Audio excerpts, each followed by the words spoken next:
नमस्कार मित्रांनो. बऱ्याचदा आपल्याला जाणवतं की घरात आजारपण येतन्य प्रत्येकजण थकलेला, उदास वाटतोय. अशा वेळी घाबरून न जाता काही सोपे उपाय अंगीकारले तर घरातील वातावरण हलकं-फुलकं होऊ शकतं. सर्वात आधी घरात स्वच्छता ठेवा. दररोज सकाळी खिडक्या उघडा, सूर्यप्रकाश आणि ताजी हवा घरात येऊ द्या. प्रकाश आणि हवा हेच नैसर्गिक औषध आहे. दुसरं म्हणजे घरात तुळस लावा.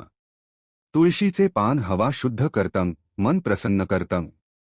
आठवड्यातून एकदा कापूर, लोहबान किंवा गुग्गुळ धूप घरभर फिरवा, याने नकारात्मकता दूर होते. तिसरं, आहार सात्विक ठेवा. पचायला हलकी भाजी, फळं, धान्य खा. जास्त तळलेलं, पॅकेज्ड अन्न टाळा. हे शरीराला ताकद देतं आणि रोगप्रतिकारक शक्ती वाढवतं.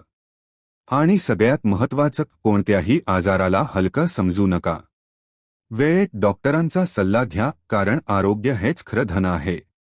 आता भक्तांनो, इथेच स्वामी समर्थांचा संदेश लक्षात ठेवा.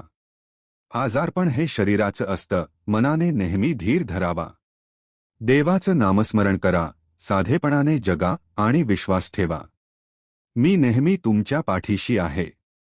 आरोग्य आणि शांती तुमच्या घरी नक्की नांदेल. म्हणून मित्रांनो, स्वच्छता, सात्विकता आणि श्रद्धा हेच निरोगी घराचं खरं गुपित आहे.